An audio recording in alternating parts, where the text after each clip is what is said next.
BenFlyingRetro, and I'm embarking on a quest to purchase every classic GI Joe comic from the original 80s and 90s Marvel run. Warning. Hunting down individual issues from every corner of the globe in whatever order the universe decides to give me.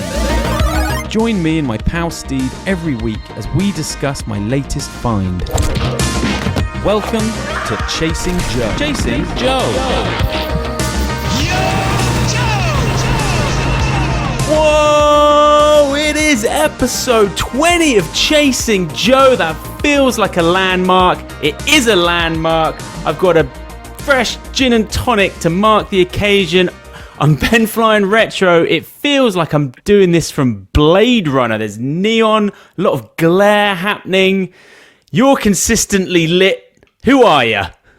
It's Jump Sevens, but I've got a lens flare as well. So yeah, dude, we are. Wait, definitely... who's the dude that loves? Oh, it's J.J. Abrams.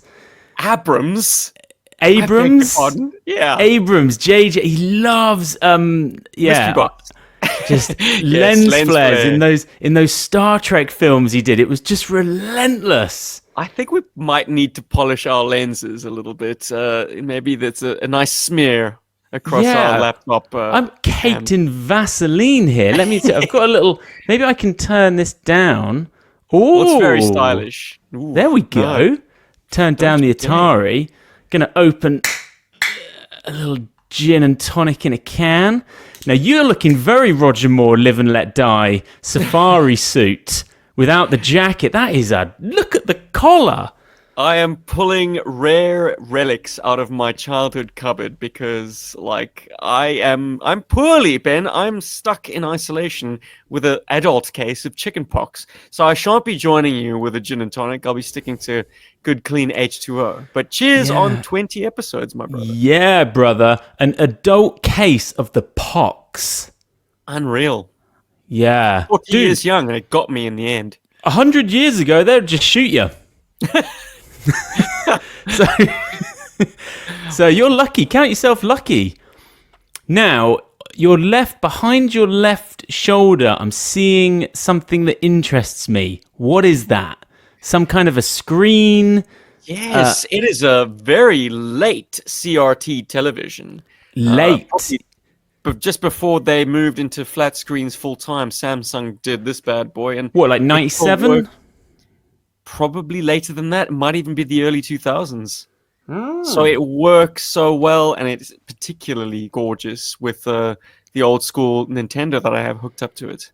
Playing GI Joe 2 late into the night. Oh, what, you've got NES? You got NES plugged in?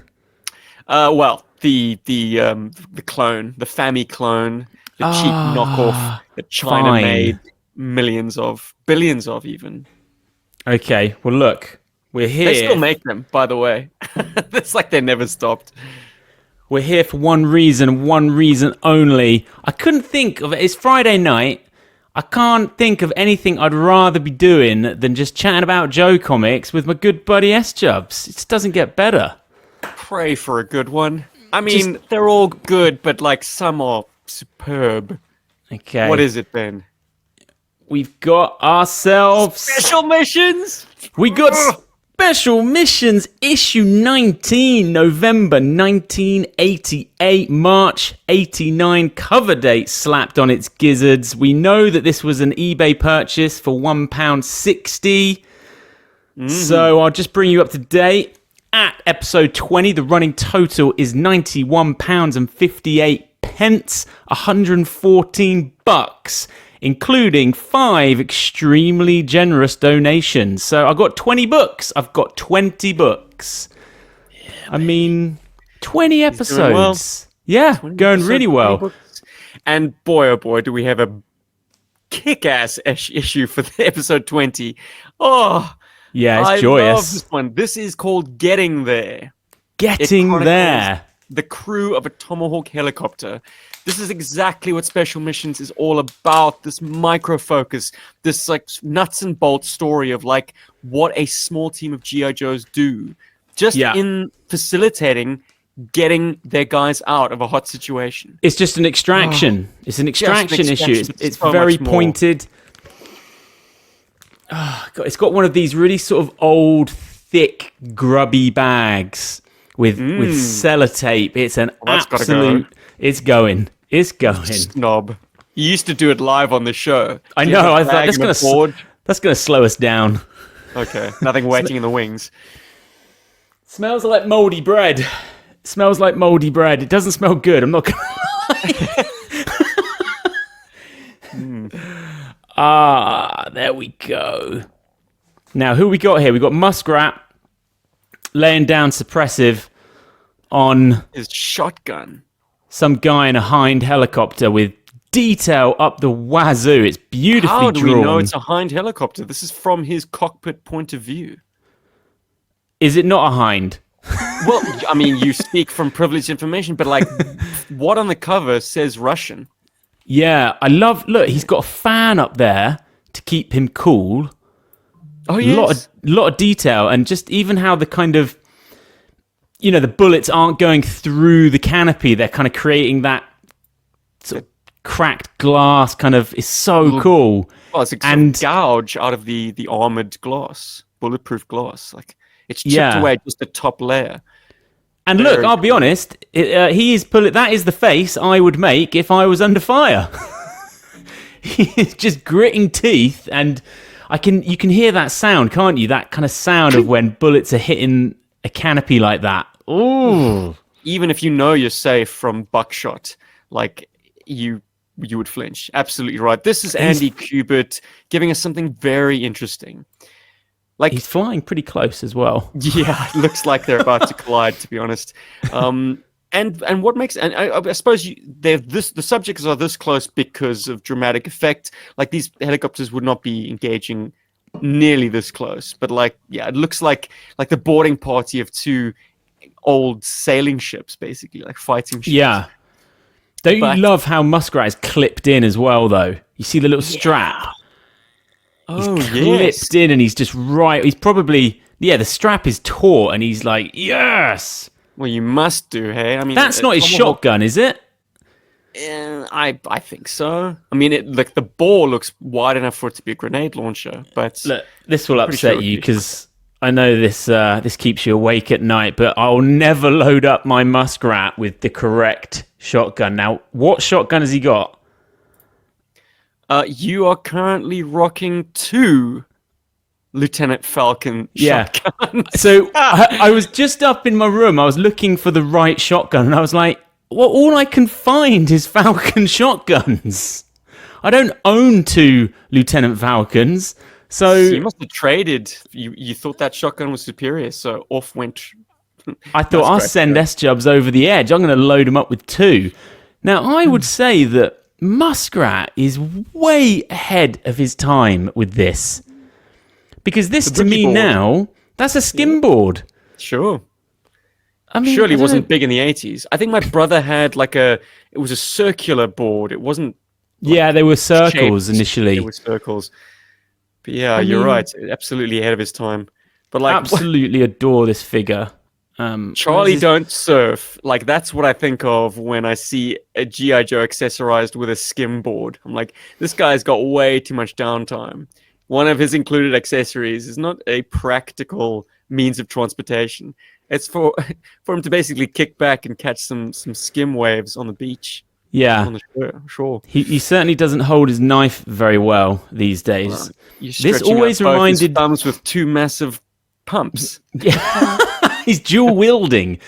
This knife always reminded me of the one that Billy has in Predator. I don't know why, it just did.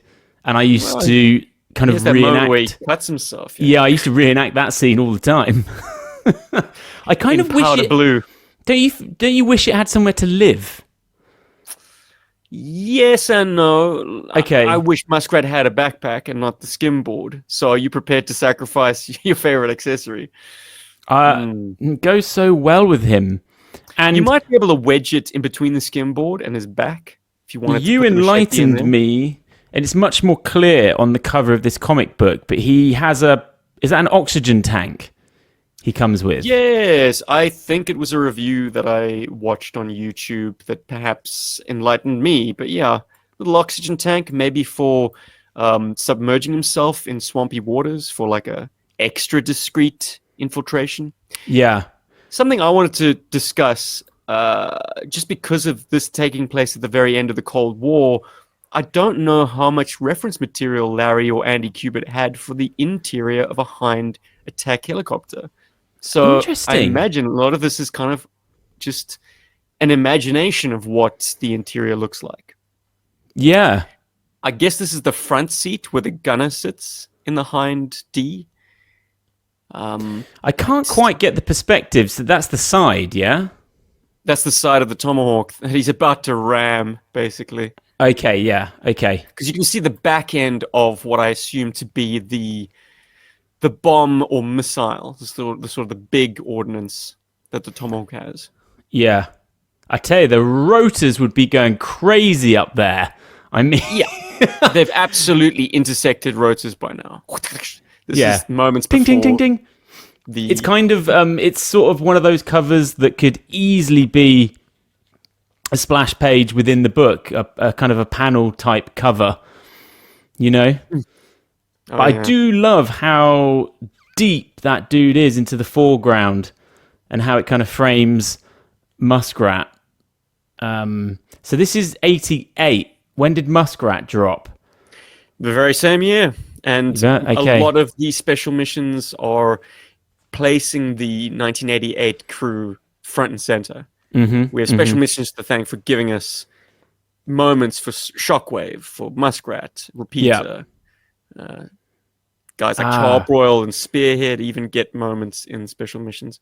So that's why I was up in my room. I was looking for Repeater. Found his gun. Found his gun, which is straight out of Aliens, no? Pretty much. And it has a starring role in this issue. For sure it does. Well, I found all my boys, Ben. I know you did. You sent me a video and it was joyous. You actually recreated the issue. There it is. Got Repeater on board. Got plenty of fuel drums. You got barrels. I mean, look, it is the star of this issue. No two ways about it. And it is the best. It is the main character. People ask me what my favorite Star Wars character is. I unironically say the Millennium Falcon. And not just because Solo actually gave it sentience, but it's just the best. Yeah. And I think if someone will ask me what my favorite G.I. Joe character was, I'd say the Tomahawk. Love that answer. I took my Tomahawk down in preparation for this episode of the podcast to just give it a little cleaning off. And man, I felt giddy. I felt joy sitting outside with a damp sponge and just wiping the dust away, getting this guy squeaky clean. And knowing that you've got a box fresh one as well in reserves. I don't know what the fate of that one is. It's just a bragging right at this point. Well, I think the fate of it is he gets on a cargo ship and gets sent over to the UK. My cold, dead corpse, Ben. Anyway, I don't think this issue needs much of a synopsis. It's basically, Wild Bill and Lift Ticket get orders that they can only open once they've left the flag, once the flag is out of sight, that they need to go into what is never name dropped as Vietnam, but is clearly Vietnam. And pick up Snake Eyes, Scarlet, and Iceberg. And they get up to some hijinks on the way there. Boy, oh boy, do they. Beautiful totally first page. Yes. It's beautiful. Last week we had a very comic booky style to the issue. Now we're back with what I regard as the finest kind of G.I. Joe presentation. And this is very timeless. Look at those. Realistic. You know, Sunset is a magical time. And my favorite thing about Sunset is when you're walking and you just have those long shadows. And I love the shadow of the kind of the flag there and the Lift Ticket's shadow there. I think it's Wild Bill's. Is that Wild Bill? Yeah, I'll tell you why. Because Lift Ticket, look at him. He's like, we've got about 5 minutes of light left to finish this pre-flight walk-around Lift Ticket. Now, that is exactly how I would play with my Tomahawk. Now, I wasn't just like loading it up and just lifting it up and flying. I was like, right, let's Pre-flight check, lift ticket, get the engine covers up. Let's fire this bird up. It takes time, S-Jubs. You know it. I was that guy. I was such a geeky player. I was like, whoa. Did you check the barrel of the minigun? Like, let's just call you jets. This ain't no, like, we gotta, even starting this bird takes time. Like, it's just such a it's just such a joyous vehicle to drink in. There's just so many nooks to it. And yeah, I just loved that little bit of dialogue because it just reminded me of how I used to play with it. You know, slow burn. The whole issue is a lot of the nuts and bolts stuff. The fact that they have to load up the Tomahawk with so much extra fuel because their destination, like they have to push the range limitations on this helicopter to the max. They don't take off for 3 pages, and it's joyous. It's just totally joyous. It's like good dialogue. Lift ticket. I always played him as like an RAF Brit. I think it was the green and the red helmet just made me think of a British dude. Yeah. Pip, pip. Yeah. Let's give it to the old Bosch. And I looked at I was a little bit underwhelmed by his file card, actually. I reread it, and I was like, there's not that much there. Not really that much kind of interesting detail there. But just a little bit of irony. I've always been a big fan of the Fig, and the Tomahawk is his, man. I mean, he has to be in there. Just has to be. So you never gave it over to Flint or Wild Bill or never a cool figure? Never. Okay. It's like, he was in there forever, and he was the one that would be walking around it, doing the fixing. It was his bird. What have we got here? I mean, I suppose, we've got a few scale issues when it takes off and stuff, but look, you got to do that, as you always say. Scale issues. Interesting, dare you. Did you play with it, like, with the sort of rocket booster at the back? The jet, like it's portrayed in this panel here, when it's flying super low. I love that. Super low to the waves, under the radar, and you've got an actual thrust going. I think that is a colorist error. I think Trimpy would probably have intended for that to just be speed lines, but the colorist he couldn't resist. He used those red and yellows. He was like, that's a thruster.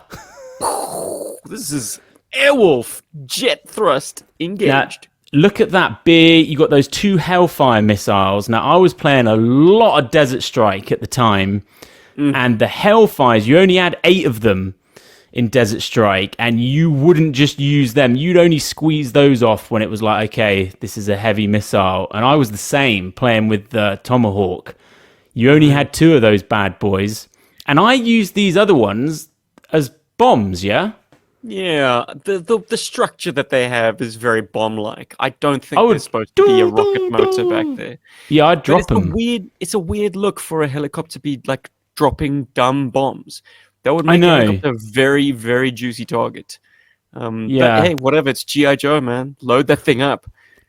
Should we talk about the roll call? So we've got Repeater. So I think the fact that he was a ranger was probably lost on me as a child, and I just thought he was a cool army dude. I didn't really know what rangers were until I saw and became obsessed with Ridley Scott's Black Hawk Down. Okay. Yeah, it came out when I was working at the cinema, and now all of a sudden, I love this Fig. Now I know that he's a ranger and what that means. Well, what does that mean to you, Ben? I mean, like, enlighten us what the allure of the ranger is. I took it to mean that they were a couple of rungs up from regular army with extra training and they're an elite group. Yeah, I don't know where they fall against like Marines and things like that, but I know they rolled into Mogadishu for sure in Black Hawk Down. They fast roped. I'd love the Tomahawk to have had like a fast rope. That would have been so sick. But yeah, he wasn't like a favorite of mine, I guess. As a kid, I kind of thought he was a little generic. I always thought his gun was very Aliens-esque, which I liked. What does his But file it did card kind of say? make him a little bit limited in Was terms his- of use. Like, he was pretty much married to that Steadicam gun. Was he plucked from the Rangers because he, like, The file card pens him as an extremely dependable soldier who never aspired to be anything more. Like, he was Okay. never, like, he was just absolutely the backbone of your unit. Sort of a very senior soldier, but like, he was never going to move up beyond a certain rank. I think in E6, that's kind of where he kind of reached his natural conclusion. And that's, I suppose there's some appeal there. He's got because great you've got to look. go, yeah, no, there's nothing wrong with this guy. I can't fault him, except for the fact that it was a younger brother who had him. And that always colors a figure in a bit of an unfavorable light, because invariably it's missing its accessories and it's a bit scuffed up and damaged. And you're like, nah, don't touch me, that leper. Yeah. Nah. I want to stick to my stock and my friend's stock and let the baby brother play with his crappy Joe. So yeah, in my mind, that was the association that I formed. It's hard to get rid of that. in Black Hawk Down, they work really closely with Delta Force. Is there a Delta Force Joe figure? So when GI Joe is introduced in issue 1, you might recall a little throwaway line about GI Joe being Task Force Delta or something to that effect. Right. Okay. I think the implication is that all of GI Joe are Delta. But that's neither here nor there. I mean, in the 80s, the term Delta was kind of a blanket thing. I Chuck mean, Norris on a the motorbike. Delta Force, exactly. So, like any like super elite mini strike force, a la GI Joe, or the Delta Force was Delta. But yeah, Delta guys, don't they have black? Well, I don't know. In Black Hawk Down, they all wear like Oakleys and stuff. Super cool. Yeah, they are the kind of the Joe team. They have Yeah. a slightly looser uniform structure. Yeah. Yeah. Who else we got? Muskrat, of course. Well, we got Lifeline. Muskrat. Yeah, Lifeline and Muskrat. That's a good team.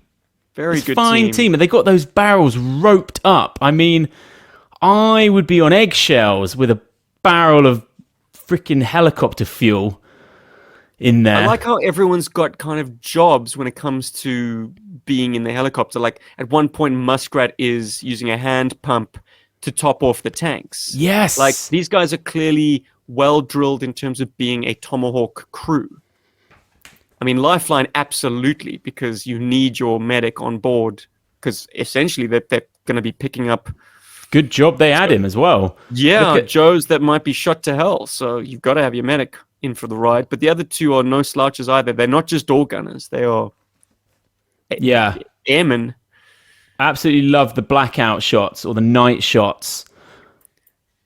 A little bit inconsistent, though. We get a lovely night shot, and then all of a sudden it's very quick to forget that we're in the black of night, because there's some very pale blue skies. I will see that is my one criticism of this issue, that we can't have consistent black skies. It gets very pale at some points. But look at Repeater just pouring Wild Bill a nice cup of coffee, man, Calm before the storm. as they are hooning through the night.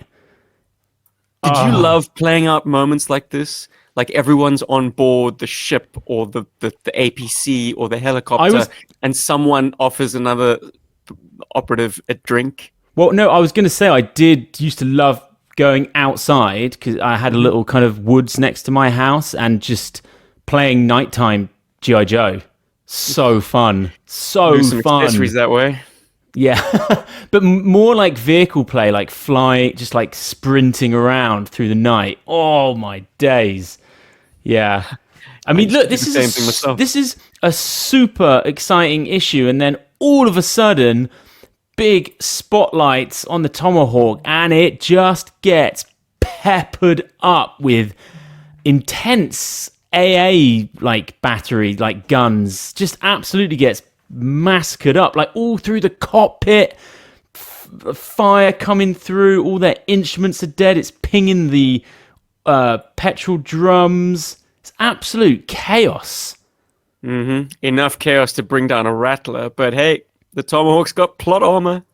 It gets shot up so bad that they lose all of their kind of instrumentation, and they have to go and find a compass, S-Jubs. Trade for one. It's brilliant. The way that Lifeline just drops that knee to let him know, hey, I'm okay. I'll drop the knee. What do you want? It's just insane. Think how loud that would be. Like, they're just hovering over this poor dude, this indigenous guy.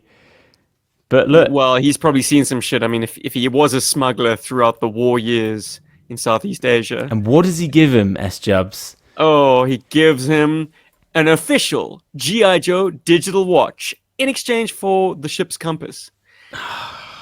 Now, Joyous. It's a good trade. Joyous. It is a good trade, but I happen to look up the GI Joe watch available in 1987, and if it is indeed the watch that is on screen, you'll notice a little detail on the bottom of the strap. He's got a compass in there. It's got a compass already. So Lifeline needed to wake up and realize he already had a compass on his digital watch. No need to trade for one. So look, they think they're doing all right. They've given away a watch. They've got a compass. But then they are attacked by how many? 2 Hinds? Hind D helicopters, which are not the export model. These are actual Russian helicopters, probably flying in support of a October Guard mission, which we don't know anything about in this issue, but might relate to an earlier issue of Special Missions, maybe. But yeah, man, they're out there, and they are dangerous. I mean, I feel like the Hinds would grout their bathroom with the Tomahawk, surely, in real world, but they pepper it up pretty nice in this, I'd say. Yeah. Well, neither of these helicopters are designed to destroy aerial targets. Like we discussed that the Tomahawk has bombs, and those missiles, I think, are more like anti-tank or anti-structure weapons. You know, they're air to ground. Yeah. And I mean, certainly the Hind's got rockets and wire-guided missiles, which are also anti-tank and anti-personnel. So them doing this kind of dogfight is a little bit of a stretch, but it's G.I. Joe, baby. It's a fun one. It's a good 4 or 5 pages of just a really awesome helicopter chase. Action. Yeah. Tit for tat. I mean, the Tomahawk gets some shots in there too. But again, it's just take it. Oh, look, is that Muskrat? Does he take one? Everybody takes one. Yeah, he takes one. I mean, that's not a pistol. He hasn't been shot with a pistol. That is from a Hind right through the 20 millimeter cannon round through his. He takes it like a man. Does Muskrat? Even Lifeline gets winged. Do you know what? When I was reading it, I didn't notice that he got clipped. Yeah, just a grazing shot over the sort of shoulder bone. But yeah, now in the cockpit, poor lift ticket's not looking too good either. I get Empire Strikes Back vibes when the Tomahawk goes into that cave. This is no cave. Yeah,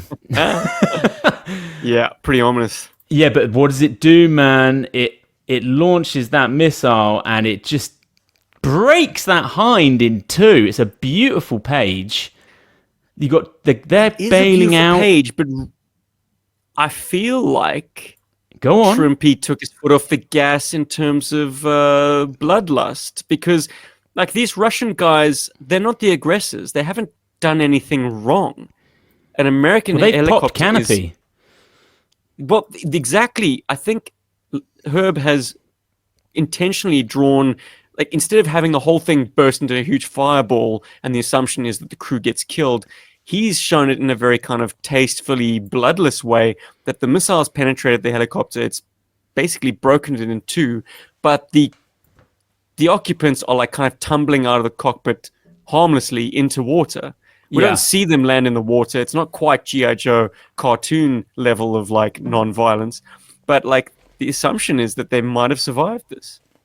Yeah. Cthulhu. But it is a glorious, glorious splash page.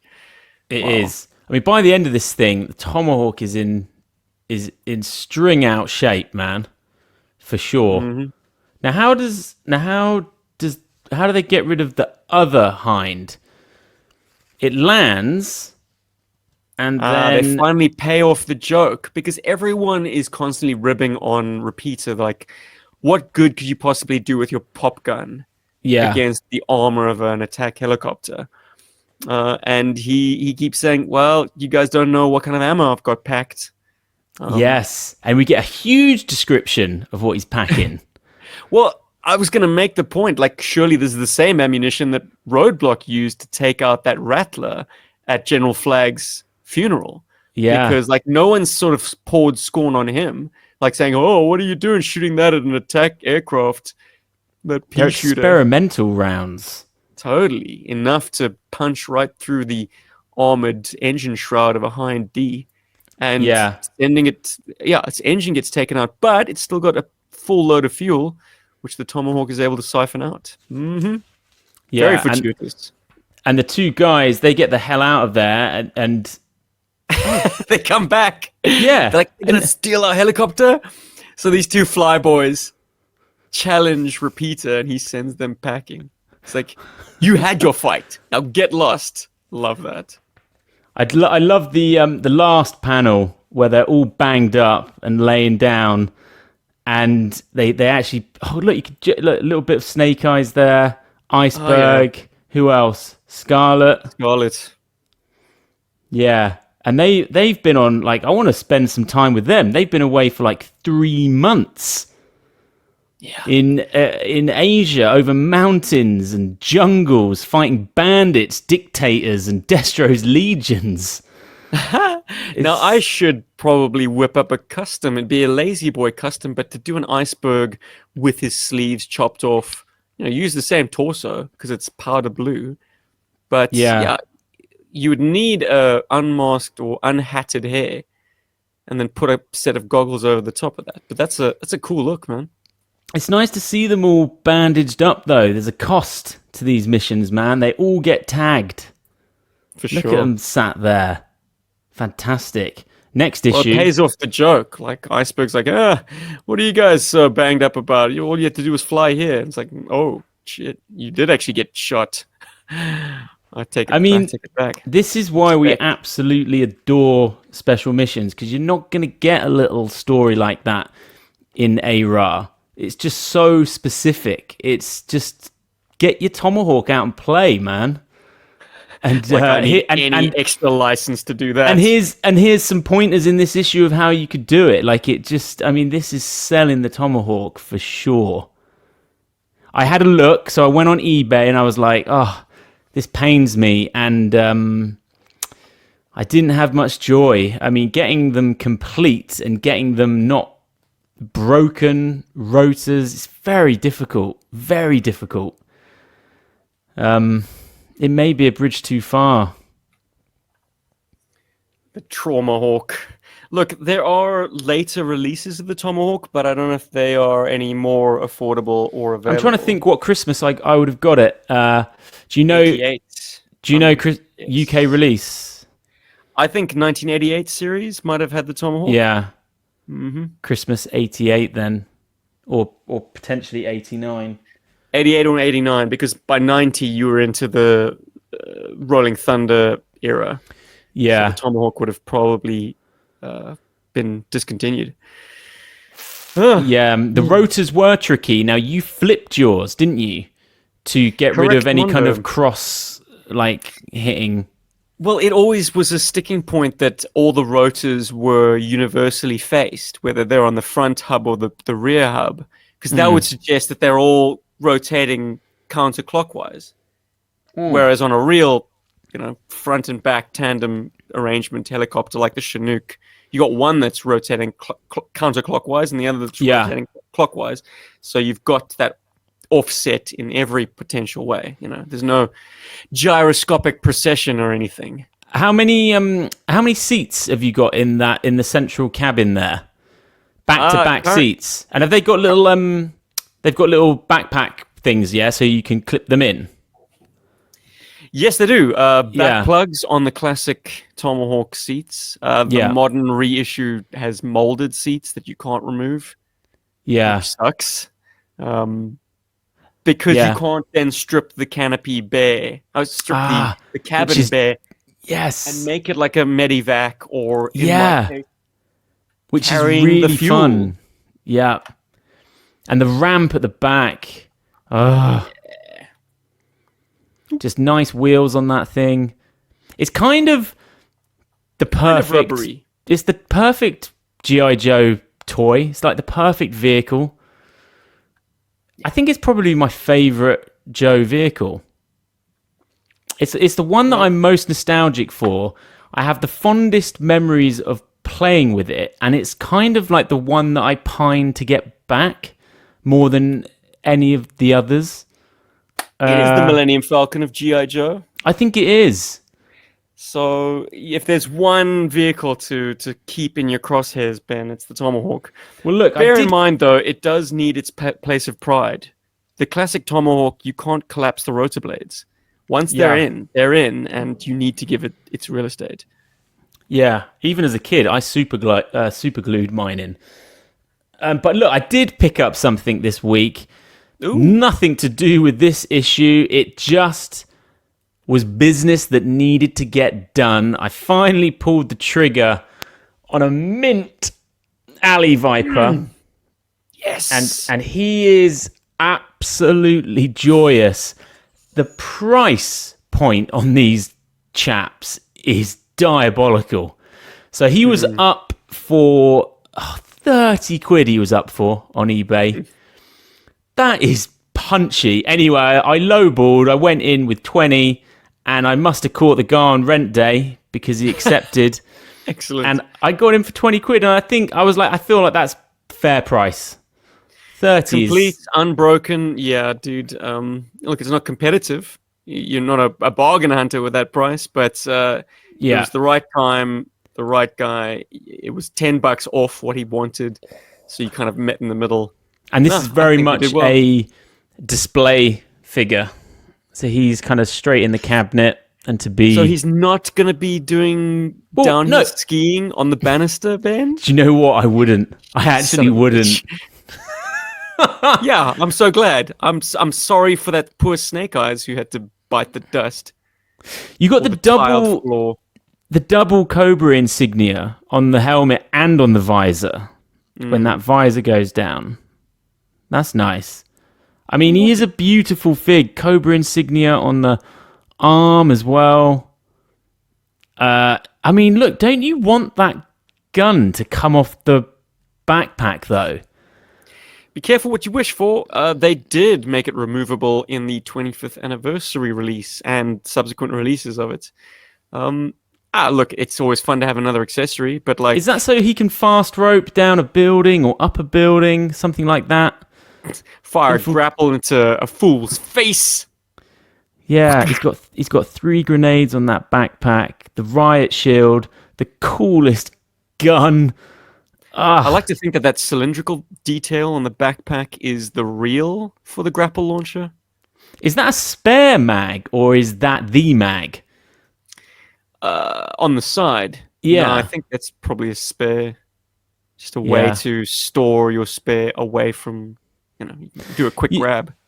It's not my childhood one, but there is that rush of when the postman comes and it's like, ooh, and the unboxing. It's nice, I have to say. Toy from God, he has not been played with. He's stiff joints. Love that. So yeah, I'm picking up figs. I still haven't really gotten into vehicles yet, just because I'm not satisfied with what I'm buying in terms of condition. It's very difficult to get them minty, I don't want to buy a battered Tomahawk that then has to be a project of trawling the internet to replace bits. It would never end. I suppose that's one that's not battered but just has 1 or 2 issues, like it's missing a blade. I think it's about choosing where your compromise is, and okay, how easy is it to then ascertain the other bits that it needs and things like that. Like canopies seem to break a lot, the kind of the hinge system, they're always snapped. Well, are you at all comfortable with like putting drilling a little hole and putting a steel rod in and clipping it. Like my second tomahawk has This guy's got a degree in engineering. just Wow. a few little like hacks that I've Okay. learned in my time, particularly with Paul from GI Joburg, who Do you think I'm dexterous enough? I don't know. a pin vise hand drill. Just get a little divot in there, and then you get a steel rod. You can get them at hobby stores. That is the right thickness. You super glue it in there, clip it so it's the right sort of juts out of the hinge as far as the other side, and then you're in, brother. And it holds nice. Do all of you Joburg boys own a tomahawk? Paul and Rob have the Eagle Hawk, the Retaliation movie release of the tomahawk. Same mold or? No, well, it's they passed the squint test, but I think the tomahawk mold, like the parts, the original tools, have been lost ages ago. So this they had to build it up from the bottom up, and it's got some distinctions. Like instead of the line, the sort of the sling load line that drops down from the center of the helicopter on the classic. With the Retaliation version, it's moved off to the side. So did you ever play? Basically, there. Okay. The cannon. Did you ever play like it was Airwolf, where Lift Ticket would move his head and the cannon would move? Oh, for sure. Yeah. Though, I mean, I think I gave it to Sci-Fi. Like, he was the guy with the optics and the laser. Wow. So, yeah, the fact that it's got laser targeting, he's the guy with the helmet. Cannon was like my favorite thing on that. And how did it sound when you fired it? Like short bursts, like, like that kind of, So you were familiar with the sound that a Gatling gun makes. It couldn't just go full auto because it would run out. It was... This is GI Joe, they don't run out. Look, it would take me 15 minutes to take off S-jobs. And if I ran into trouble, short controlled bursts. Stay frosty. We're on string out shape. Now, we spoke about like the Tomahawk taking plenty of 20mm bullets. Yeah. But at one point, it's taking 57mm rocket hits. And it's just passing through the like control surfaces, just making holes. I mean, that would absolutely mince a helicopter. It would be a fireball. Yeah. No, look at Lift Ticket there. Some concern. When I was upstairs, I was trying to fix him. I was like, oh, his O-ring has perished. And I couldn't find his freaking hips, his crotch.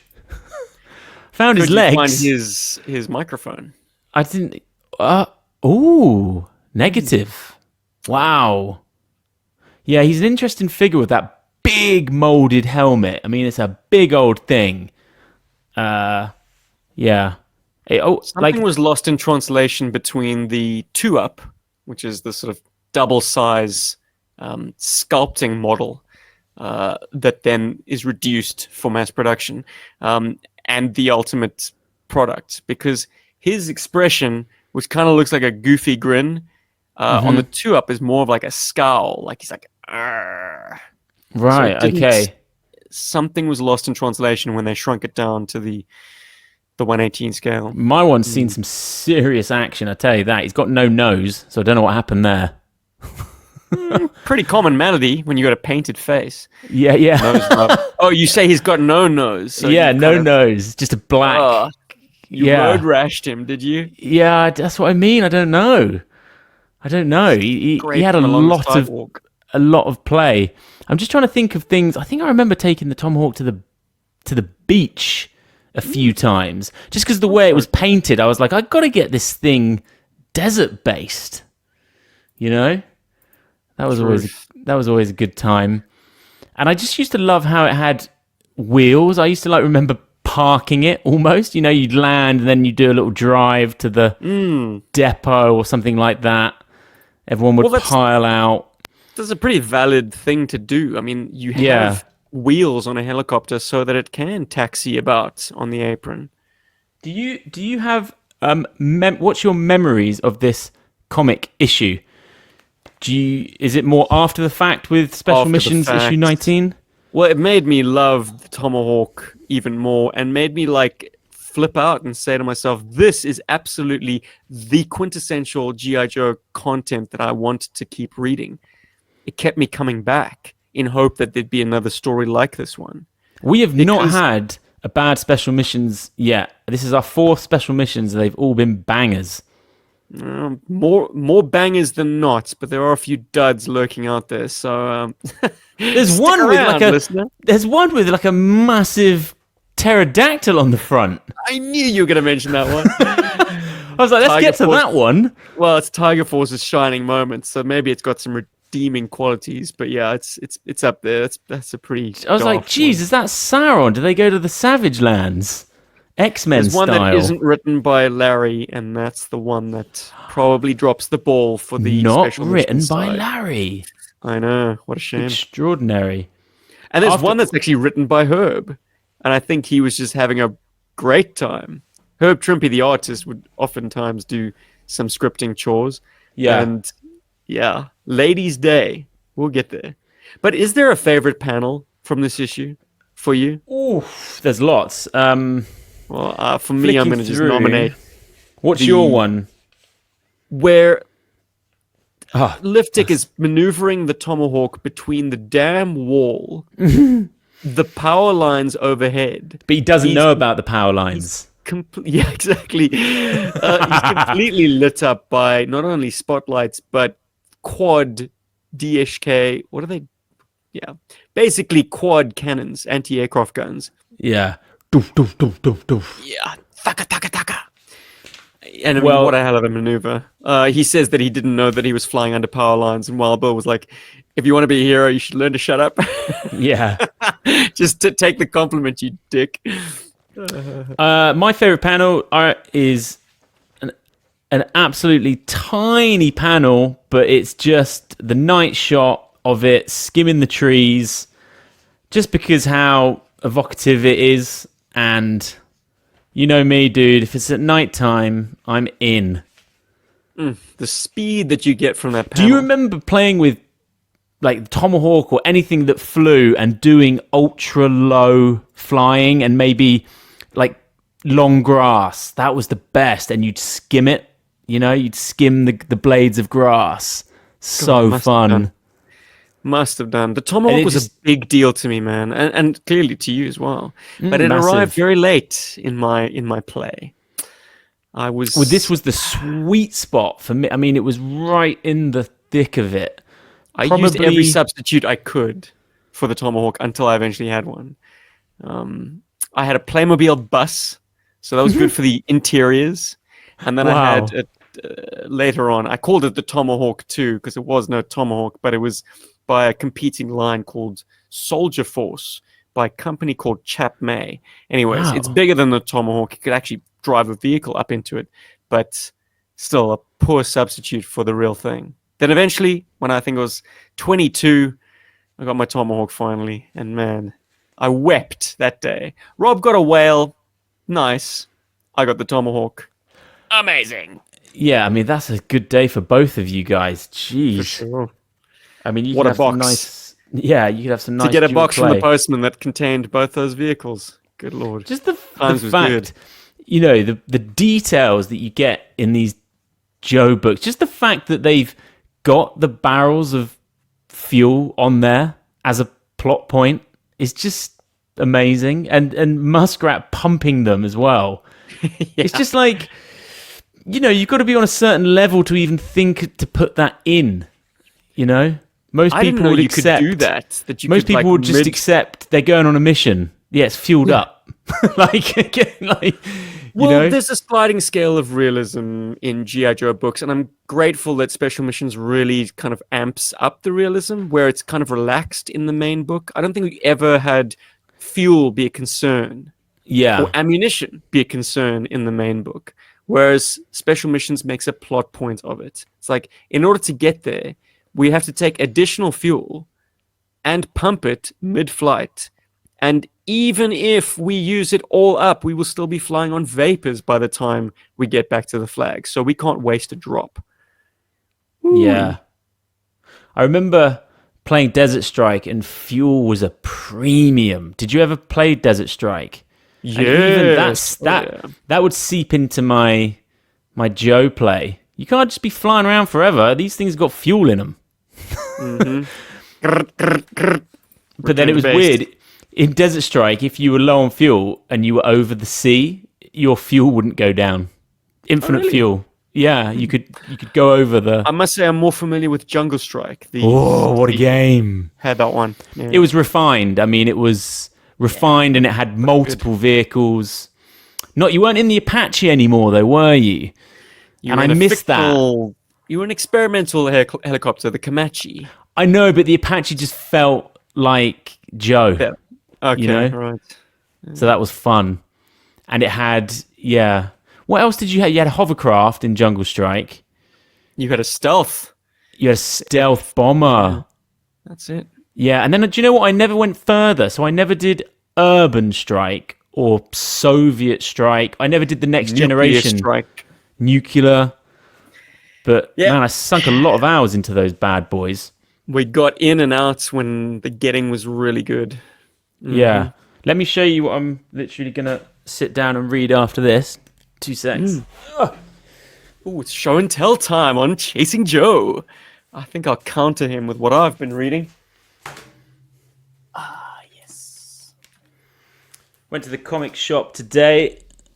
Picked up latest issue of ARA.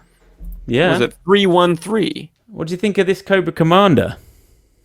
It's a bloody good look. I think it might be a new sculpt era design. Yeah, that's right. Wow. Well, let me show you what There's a figure of that dude. There is. Check out my book. What you got? Seen this run by Tom Sholey of the GoBots. Oh, dude. Scout went to a retro shop without me. He came back with a GoBot. It's good. They're amazing. Dude, they're like, it was metal. I was like, yeah. And also they were branded. It is a Porsche, I think. It's like a Le Mans Porsche. Oh. But it's, you got a I'm named sure character. That's Crasher. Oh, dude, look at the knowledge on this guy with his GoBots. Dude.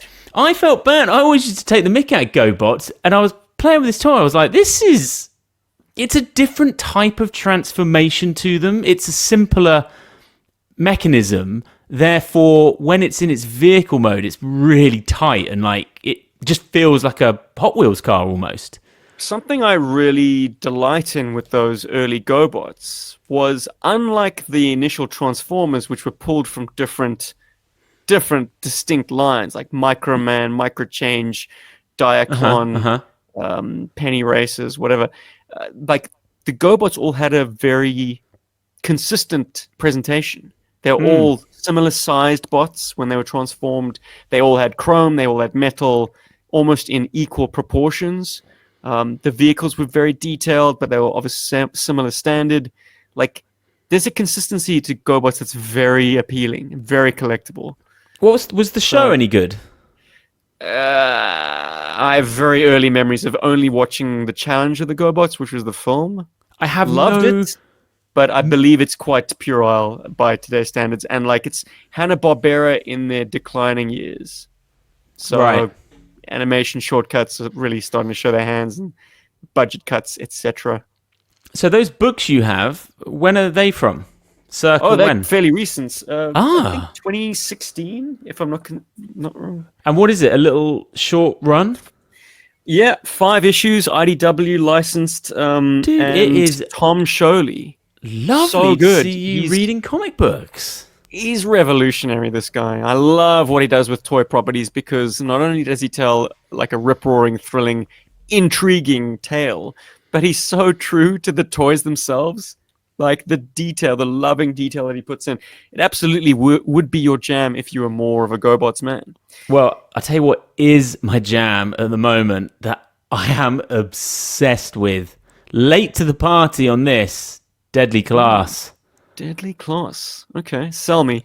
Rick Remender, 80s. Think it's kind of like Harry Potter, but instead of a school for witches and wizards, it's like a school for deadly assassins. Like troubled youth kind of get sent to this school and they become assassins. League of Shadows. It is, I am just addicted to it. I'm just buying the trades. There's maybe 60 issues or something like that, 65 issues. I think Sci-Fi made one season of a show that bombed and got cancelled. Because reading it, it does lend itself to that. I was like, oh my God, this would make a great show. Turns out it didn't.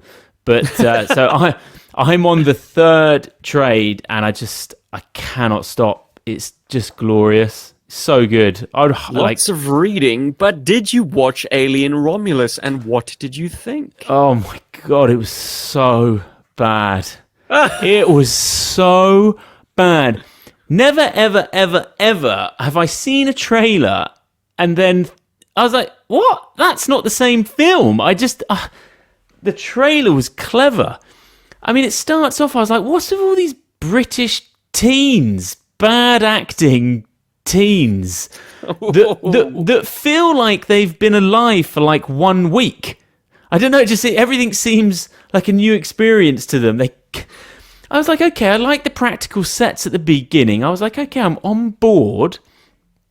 And then they go into space and it's just formulaic junk. And then you were right, the last 20, I was like, this isn't... He wouldn't be doing this. These are notes that he's getting because they were so... The references were so clunky. It was... gross. It was bad film. I had really high hopes. I thought it was going to be this sort of edgy horror, maybe sort of old school, but it actually turned out to be very formulaic. So even the first half an hour didn't do it for you. No, so the first... I was captivated initially. It was until they went up into space, and I was just like, these kids are already annoying me. Just, I don't understand how I'm meant to identify with these characters. Oh wow, look at this. I tell you what, this is Chasing Joe, but this is just chasing 80s now. RoboCop Tiger Electronics handheld. RoboCop 3, I should say. If you're going on any car journey, you gotta have you needed a couple of those, maybe. I mean, you can't see nothing on that screen, but... I got this while I was on a family sort of road trip through Europe. Look, the images around the screen are so tantalizing. You're like, yeah, I'm playing that.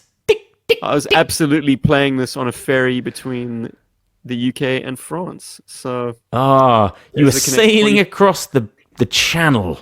The case itself has a 1988 date stamp. Now, RoboCop 3 came out in 1993. So what does that tell me? It tells me that like Tiger was these are just mass-produced cases that they didn't then just. I can't see from here. What does that say? RoboCop 2 or 3?